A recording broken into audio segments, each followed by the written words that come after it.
Hello and welcome to today's webinar on full funnel marketing for Amazon brands. My name is Tyler Gregg. I'm the VP of Strategic Initiatives here at Amped. I'm super excited to be hosting today's webinar.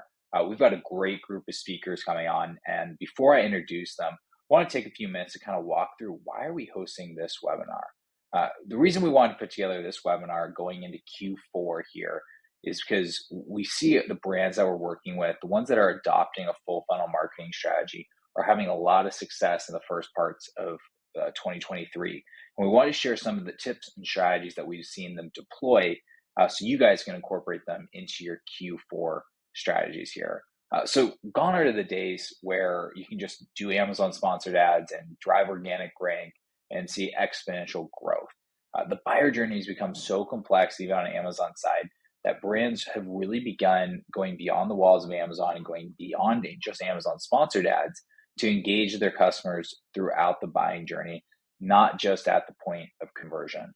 Amazon sponsored ads are great, and you should 100% be leveraging them in your growth strategy because it's at the point of purchase. But customers are doing a lot of research as they go through their buying journey, and it's become more and more important for brands to engage the customers, create brand awareness, create product awareness throughout that research journey, so that when that customer has made their decision and they're ready to purchase, you are there and you've nurtured them across their entire journey.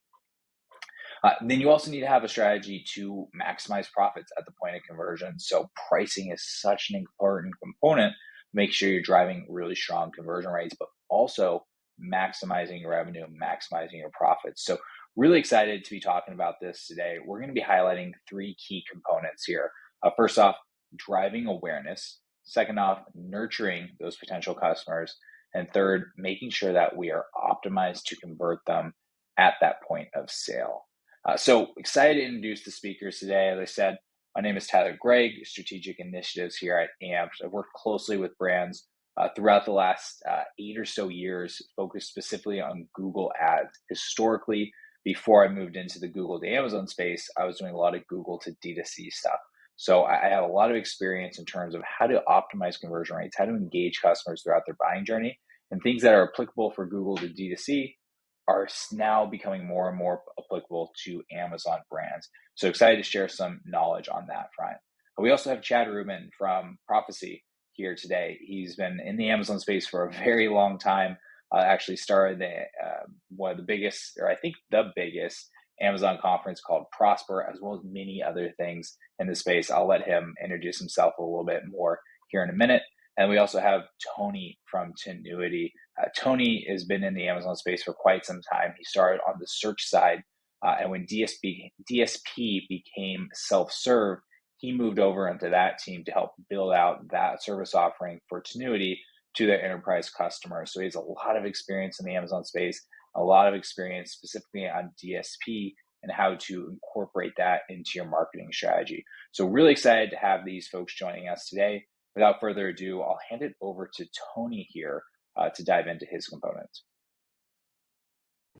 Cool. So today we're going to be talking a little bit about Amazon's DSP, how we can use that to utilize Amazon's sort of full funnel advertising approach, and then how we break down different audiences and the way that we can move people basically from the upper funnel all the way down to conversion, and then bring those conversions into some loyalty purchases through subscribe and save targeting and things like that.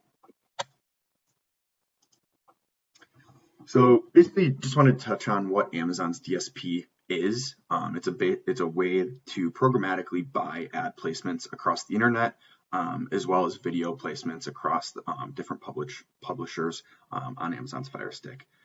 Who can access Amazon's DSP? Basically, all advertisers can access Amazon's DSP, but you'll really want to most likely work with an agency because Amazon's Managed does have quite a high minimum barrier of entry. I believe it's about $35K for an IO, whereas agencies can really run across any budget, across any strategy. There are some betas that Amazon doesn't allow self-service to run just because they're in beta or alpha. But for the most part, I would recommend working with an agency just because of the minimums and the different optimizations that agencies will do. A lot of times we see Amazon sort of run an IO and then give the report about a month or two later. Cool. So one of the biggest things about Amazon's display network is the ability to use Amazon's first-party data. I think that's what really makes Amazon's DSP stand out from other DSPs on the marketplace, due to the fact that Amazon's 1P data is, in my opinion, the most valuable 1P data on the market. And so being able to create audiences based on that, based on people who view, based on people who purchase on Amazon, and based on recent shopping behaviors on Amazon, is super valuable in allowing us to reach new to brand customers, as well as reach customers who have already purchased from our brand, and trying to make them a little bit more brand loyal, because a lot of the people that come to Amazon are pretty brand agnostic, and they're waiting for these ads, they're waiting for these placements to really understand what's out there. You can get really unique audiences with Amazon's 1P data. You can target competitors, subscribe and savers. You can target competitor viewers, target competitor purchasers.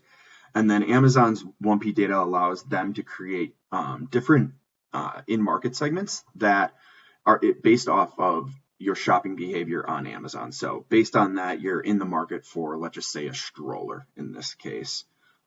You're also able to utilize static and dynamic ads featuring custom creative. So previously, Amazon sort of set a wall in between dynamic and custom creatives, whereas custom was always static and dynamic was always just dynamic ads pulling from the detail page. Now, Amazon does give you the ability to utilize custom RECs, which are dynamic ads that use custom images that will drive back to the detail page. So really unique ways to sort of leverage Amazon's DSP.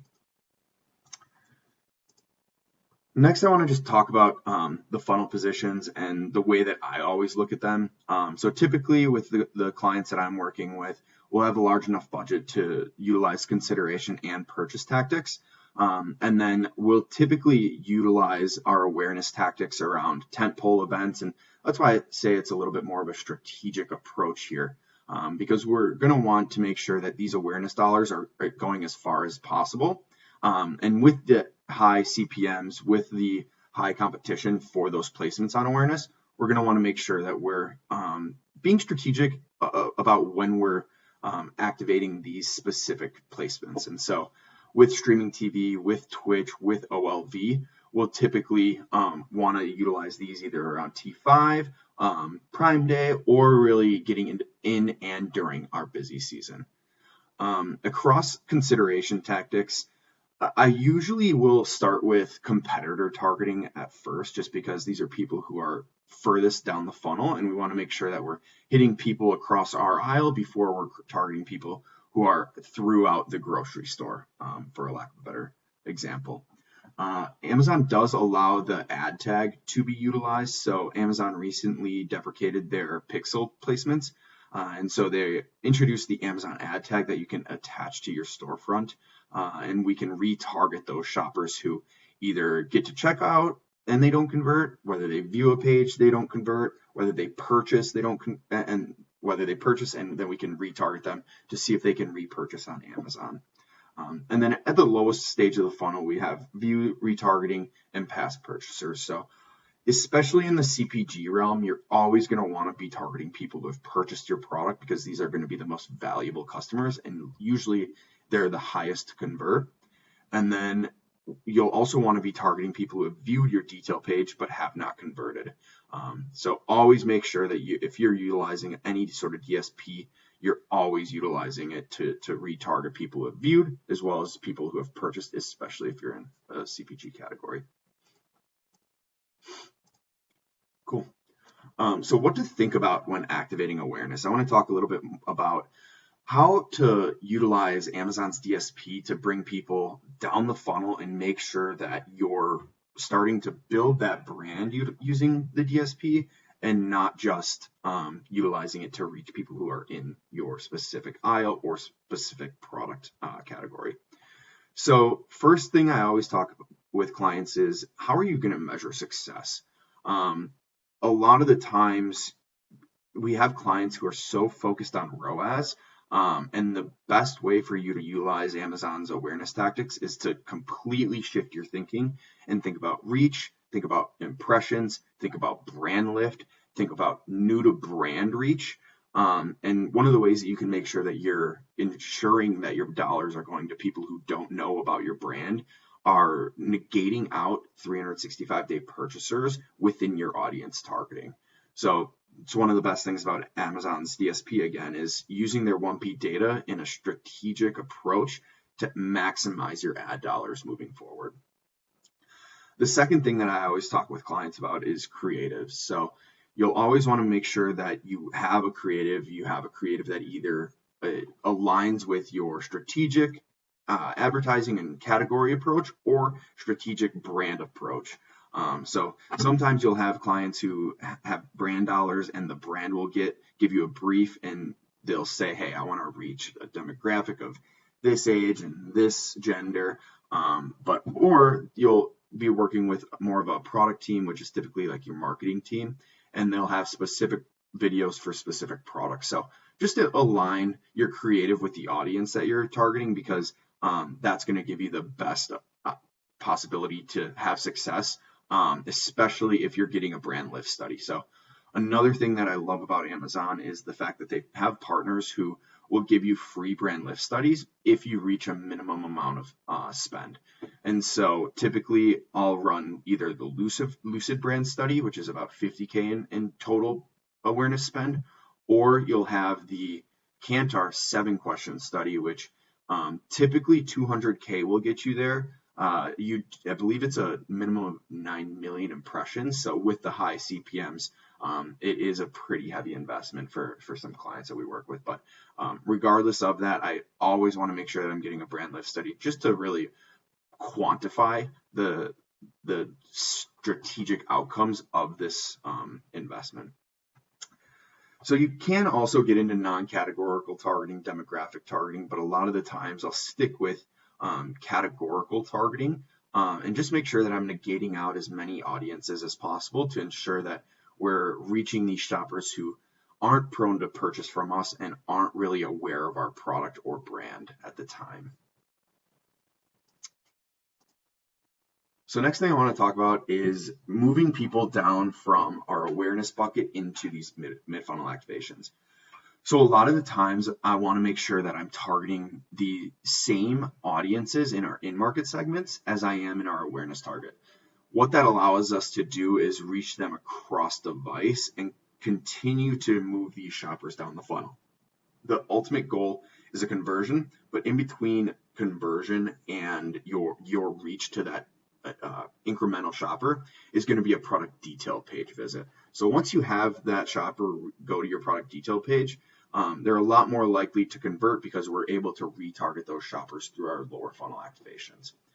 Another great way that Amazon has sort of bridged the gap between awareness, consideration, and purchase is the ability to retarget shoppers who have seen your audio or heard your audio or seen your Twitch or streaming TV ads. So Amazon really has built up their offerings over the last year or two to make sure that we're allowing our customers to move these shoppers down the funnel in a smooth way. Again, competitor targeting is always a great way to reach new shoppers as well, because you already know that they're in your aisle. So why don't we try and target them with our product over our competitors? Lastly, we have the lower funnel activations. So this is the biggest thing that Amazon's DSP will allow you to do, is just target people who view your detail page but have not converted. A lot of the times in search, you're able to reach people who are in your aisle, but you're not really able to reach the people again and again after they get off of Amazon.com. And so allowing advertisers to reach people across the internet, across device types, has been the biggest success, I would say, for clients. And so there's a few ways that Amazon has allowed us to do this. And the first is previous purchasers. So a lot of the times I like to add in a custom subscribe and save message into the creative when I'm targeting previous purchasers, because the goal here is, especially if you're a CPG client, the goal here is to get them to subscribe and save. Once they're at a subscribe and save, I mean, they're just free money coming in every month, every 2 months, every 3 months, depending on the life cycle of the certain product that they're subscribing to. ASIN retargeting, this is people who have viewed your detail page but have not converted. This is where you're sort of the end goal of capturing that awareness shopper all the way through consideration. Once they get to your detail page, we're targeting them for at least 30 days, trying to get them to convert. One caveat here is I usually like to negate out recent purchasers of competitors, just because the likelihood of them purchasing multiple products in a category in a short amount of time is usually pretty low. So I always like to make sure that I'm saving some ad dollars by just negating out that audience. And then higher frequencies can always help you stay top of mind, because especially if you're a low product or a low price product, there's probably a very low consideration time. And so if you're able to reach those shoppers 5, 6, 7 times in the one day that they're on site, you're probably going to see a higher conversion rate. And then finally, your contextual on-site targeting.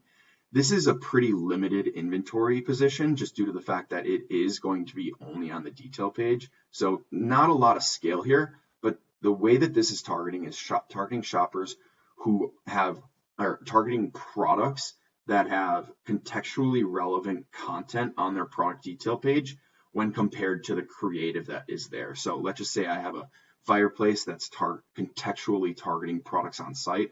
It'll likely target other fireplaces because the content on those product detail page is contextually relevant to the fireplace that I'm selling. So great ways to move shoppers down the funnel through Amazon's DSP. And please let me know if you have any questions. Thanks. Thanks so much for sharing that, Tony. Super, super insightful in terms of how you can leverage DSP to kind of nurture your customers, engage them throughout their journey. So appreciate you taking the time and walking us through that. I'm excited today to be talking through how you can use external traffic to create more awareness for your customers and engage them through their buying journey. What I want to spend my time talking about is how do you decide what the best channel is for you? My expertise is in Google Ads, and that's obviously what AMP does really well. But sometimes there's going to be other channels that can be really impactful for your products as well. So I might be talking through that. The other two things I'll be discussing today is leveraging Amazon's new brand tailored promotions. Brand tailored promotions are an incredible way, and it's a new feature that Amazon's rolled out for Amazon brands to engage and nurture their customers. So I'll be going through some of that. And then I also want to talk about some new data that Amazon's rolling out around repeat purchase rate and lifetime value. If you sell a product, consumables, or any other product where people come back and purchase again, understanding how often they're buying your products is super, super important for you to think about how you want to deploy your marketing dollars, because now all of a sudden you want to be thinking a little bit more about cost per acquisition versus just ACoS, right? If you're buying a customer and the first time they buy, it's not profitable for your business, but they buy it 4 more times over the next 5 months, all of a sudden that can flip to be a very profitable investment if that cost per acquisition is productive. So I'm going to be talking through some of the new data that Amazon's rolling out on that front. So to start, if you're thinking about expanding beyond Amazon sponsored ads, you'll want to think about what's the right channel for you in order to drive visibility for your product and to get them into your funnel. Oftentimes, it ends up being Google Ads. 49% of US customers start their search on a search engine. But there's other channels too. Think about Facebook and Instagram and TikTok. You can see there's pretty good percentage of folks that are learning and discovering products on those channels. So you want to think about that. The way I think about it is, first off, starting with Google. Oftentimes Google can be a really good channel because there's buying intent behind the searches. People are going into Google and typing what they want. If they're typing specifically for your product, it could be a really good spot to be putting your product, putting an ad, and trying to drive traffic. If they are not searching for your product, then you probably want to create awareness by going and advertising on a social channel where you can push your product in front of people to create that awareness that your product exists. So for example here, on the right-hand side, we have a tool called Amped Benchmark. And the Amped Benchmark helps consumers understand how people are searching, helps brands understand how consumers are searching for their products. Now, this is a free tool, so you can check it out at roi.amped.io. What you do is you drop your ASIN in, and Amped Benchmark will come back with some search volume on keywords that are relevant to your product. So in this case, you can see this product over here on the right side. It is a solar powered charger. And then Amped gives some Google keyword data on this product. So we can see here that solar phone charger, consumers are searching on Google 9,900 times per month. Solar mobile phone charger, again, 9,900 times per month. Solar battery charger for phone, 8,000 times per month. So this is a product where there's clearly demand on Google. People are aware that this product exists and they want to buy it, right? They've done their research. They know they want a solar phone charger. So this is a product that's really well suited for Google Ads. If you run your product through Amped Benchmark and you aren't seeing searches that are specifically your product, for example, if we are getting search results that were like, can I charge my phone without plugging it into a wall, right? That is a consumer that hasn't determined they want a solar phone charger. They're just so high up the funnel. They're still kind of researching, exploring, in which case maybe Google isn't the right channel. Now, here's a quick product that clearly is probably not a good fit to advertise on Google. It's very personal, it's very nuanced, there's a certain aesthetic to it, and it's a Unicorn battery charger. We can see here that Unicorn portable charger, it's only searched 40 times per month. That volume is super low. So that means, or what I would conclude from that is that we probably don't want to advertise this product on Google Ads because we need to create awareness that a product like this exists. So a product like this is probably much better suited for TikTok or Instagram or Facebook, where you can push your product out in front of specific audiences and get them to understand your product looks or exists, right? Now, what can happen, right, is if you invest in those channels, create those awareness down the road, many months down the road, you might see that people are searching Google more often for this product. In which case, then you could then start advertising on Google Ads and have it be an effective channel for you. So that's how I think about it in terms of determining if Google's right channel or if we need to go to another channel to create awareness. Now, brand tailored promotions. This is a tool that Amazon rolled out more recently to where they allow you to engage with customers. They allow you to send promotional codes to these 6 different audiences. I imagine the number of audiences will grow in the coming months and obviously years. But right now, you can send promotions and discounts to people that follow your brand. You can send it to people that are repeat customers, so people that have bought from you before. You can then target them with a discount saying, hey, come back, buy more from us. Here's a discount for being a loyal customer. Recent customers, high spend customers, potential new customers, and cart abandoners. Now, cart abandoners is one that I'm super, super excited about, because what this means is when customers come in and they find your product, whether it's from Amazon sponsored ads, organic, any other channel, Google Ads, whatever it is, and they hit add to cart, they're telling you they liked your product. But what this cart abandoner brand tailored promotion segment does is it gives you that whole bucket of people that add to cart but haven't converted. And they allow you to send promotional codes 10% on up to these folks, to anyone that's done this in the last 3 months. So it's a great pool of customers that said they liked your product, but they weren't quite sold on it. Or maybe they liked it and they got distracted and forgot about it. Now you have an opportunity to send them a little bump, send them a little discount, and bring them back in.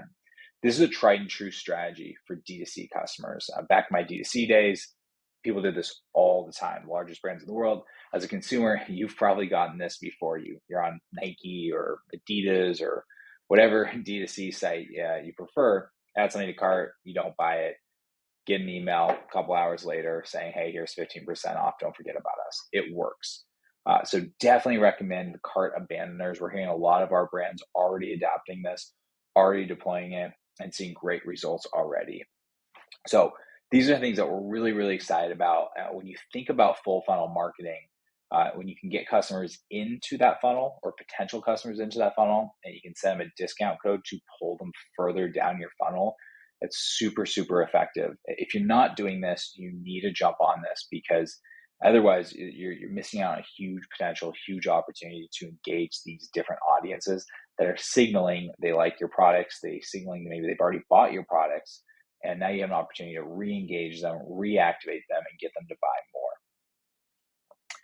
Now, last thing that I want to talk about is something that's really, really new. This came out and came to our attention just a couple weeks ago, mid-September at Amazon Accelerate, where Amazon is starting to give lifetime value metrics. This is a dashboard that you can find in Seller Central, Brand Analytics, Customer Loyalty. Now, some brands have access to this, and some brands will go here and there will be a little flag that says coming soon. Amazon's clearly rolling it out in different ways. But what it's doing is it's helping you understand over here in the bottom right, you can see repeat customers, repeat purchase rate. This is incredibly valuable information for you to understand how aggressive you can be in acquiring your different customers. If that repeat purchase rate is, call it 50% or 30%, that means that you can be much more aggressive to acquire a new to brand customer. You no longer have to, in order for that customer to be profitable, have to have a 10%, 15% ACoS. If you have a 50% repurchase rate and people continue to buy your product, all of a sudden you can run, you can grow, you can spend more on that first purchase, because you have the data that shows you exactly how often those customers are coming back and buying more. So definitely encourage you, check this out. All of our biggest brands think lifetime value, especially consumables, packaged goods, all those kind of products where there's most likely people buying again. Historically, brands kind of had to rely on, what was the subscription rate? What was the subscribe and save rate? Now we're getting much clearer data to really understand how often these consumers are purchasing again. And it's going to allow you to really hit the growth button. If you have a product like that, great. If you're selling, like a vacuum cleaner, that's probably like a one-time product, maybe purchased every 3 or 4 years, less relevant. But if you have cross-sell opportunities, if you have products that are consumables, super, super important to understand this data. So check it out. It's Seller Central, Brand Analytics, and Customer Loyalty. If you have access to it, awesome. If you don't, I would recommend checking back every week or so, because it's slowly rolling out. I've been hearing over the last few weeks, more and more of my brands are getting access to it as time progresses. So can't encourage this enough, because this is incredibly helpful data as you think about that full funnel marketing. You got to bring customers into the funnel, you got to nurture them through the funnel, and then you got to understand how often they're purchasing again from you, so you can fine tune every step of that funnel. So I'll hand it over to Chad here. Really excited for him to talk about kind of that bottom of the funnel there. How do you optimize pricing in order to get good conversion rates and profitable customers over time? So I'll hand it over to Chad here. Okay, what's up, everybody? Thank you for joining. You probably have just heard more top of funnel tactics, and we're talking full funnel, and we're talking about BOFU, bottom of the funnel. My name is Chad Rubin.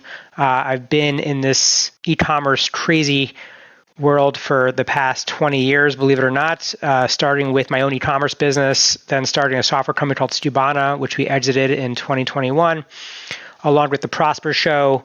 I still have my e-commerce business today, and that's sort of how I stumbled upon my newest venture, which is called Prophecy. We maximize profits by changing pricing. So we dynamically change price, just like Uber surge pricing. We do that for Amazon private label brands to help you make as much money as possible without sacrificing your BSR. So the backstory really is, like, I've had a crazy year, right? Between the sale of Stubana, between hiring a ton of coaches and starting a software mastermind called Deep and Sassy, raising money for Prophecy. I raised $2.3 million in capital. And so today we're going to talk about bottom of the funnel pricing. And so one of the things that we're going to talk about is the fact that nobody's actually even discussing price ever. And so a lot of times I talk to brands, I'm like, well, you have a $10,000 ad campaign set up. Would you never optimize it? And the answer is, of course, I would optimize this thing in a heartbeat. Every single day, we're going to focus on optimizing and making it stronger, making it better. So the question then is, well, why don't brands change pricing? on Amazon. And there's a lot of myths around that. Most people are focusing on just the numerator, which is ad spend, and not focusing on the denominator, which is revenue, of the ACoS equation when you're optimizing your ad spend. So they're essentially playing into the Amazon machine, which who does it benefit when you're adjusting ad spend? It benefits the agency that you're working with, and it benefits Amazon.com, really.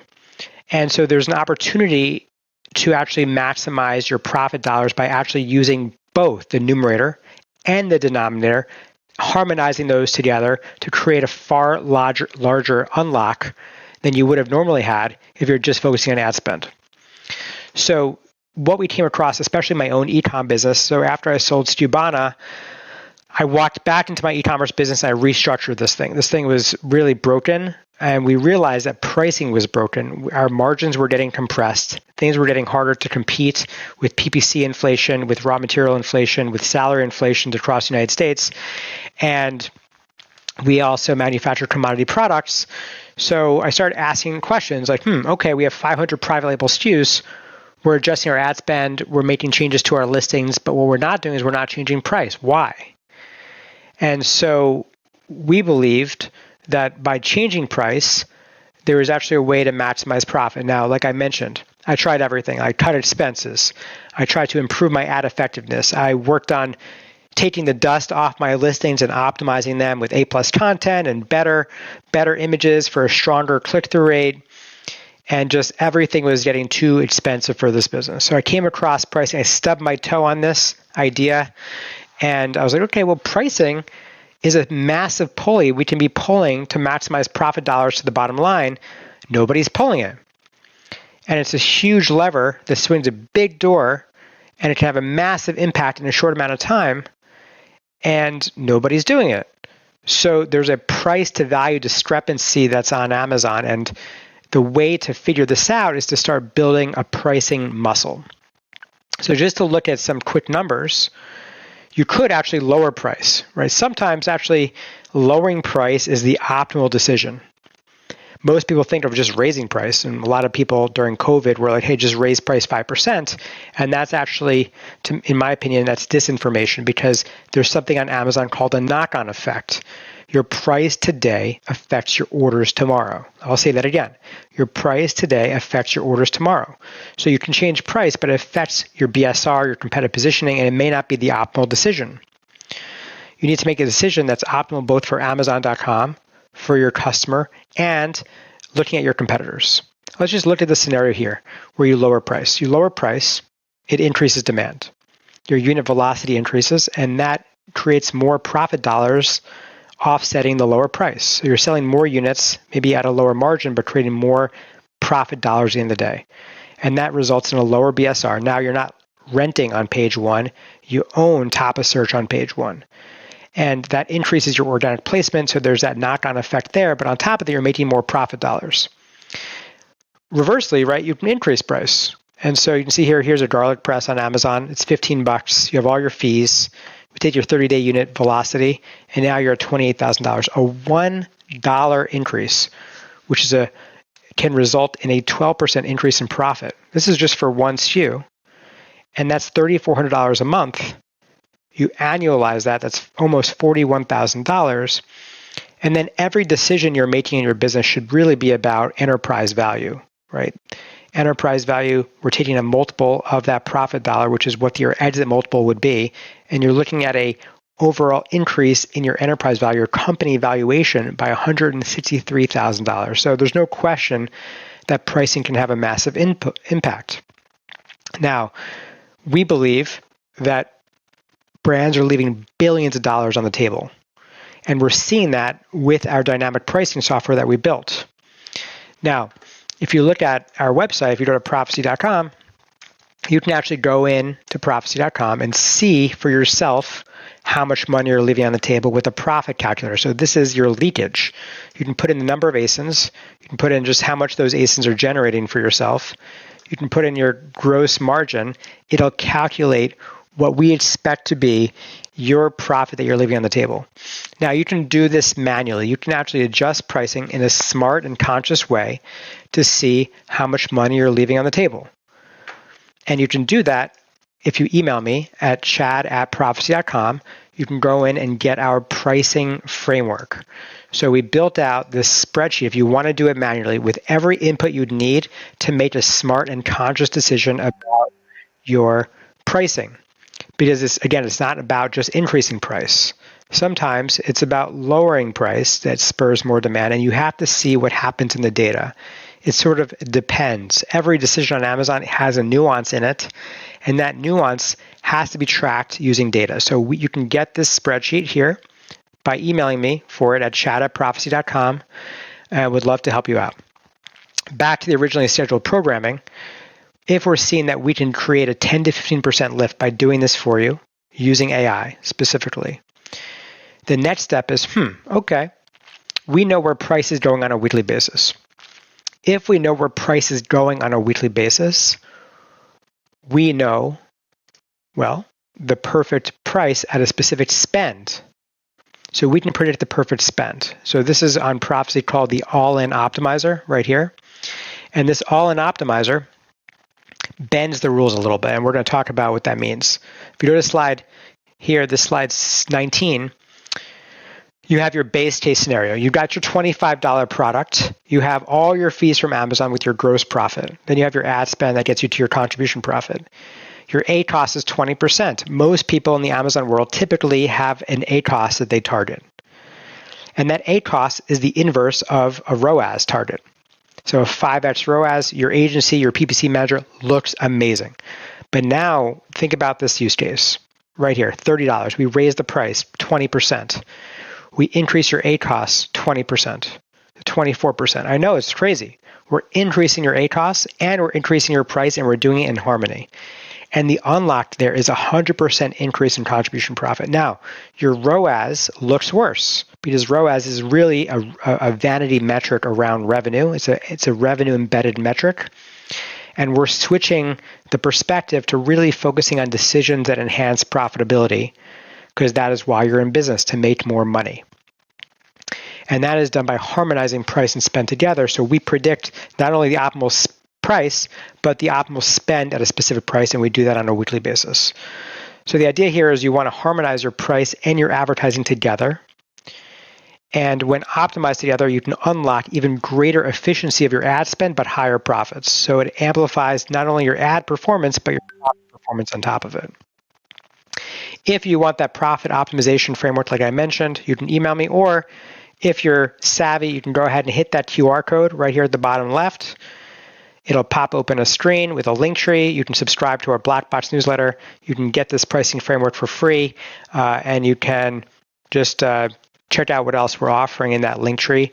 Thank you so much for listening. I value your time and respect your time, so I kept this short. I kept this simple and to the point, and hopefully it was eye-opening. I'll talk to you in a bit. Thank you so much. Awesome, Chad. Thanks so much for wrapping us up there. Really, really insightful to see the impact that pricing can have. We often forget, we optimize so much for ACoS, right? But that pricing is such a big component to what your ACoS is doing, as well as what you're able to do driving revenue and your growth and profitability. So thanks for walking us through that. So that wraps up today's webinar. Hopefully this full funnel marketing focus, you were able to take away some nuggets. Tony and Chad have been in this industry for a long time. They definitely know what they're talking about. So hopefully you learned a little bit from them, as well as starting to think about ways to maximize Amazon sponsored ads for sure. We're not saying don't do that, but thinking a little bit more holistically. Customers spend a lot of time researching before they purchase their products. So you want to make sure that you're engaging them throughout that process. It's not as simple as click, find, buy now. We need to be expanding. You need to be nurturing, engaging those customers throughout that buying process. So thanks again so much for joining us today. If you have any questions, feel free to reach out to us. For me, myself, my name is Tyler, and it's tyler@amped.io. Happy to respond directly to you. And for the rest of the guys, you got the contact information here to get in touch with each of their companies to learn more about DSP from Tinuiti, as well as pricing from Chad and his team. So thanks again for joining us, and looking forward to have you joining Amped on future webinars.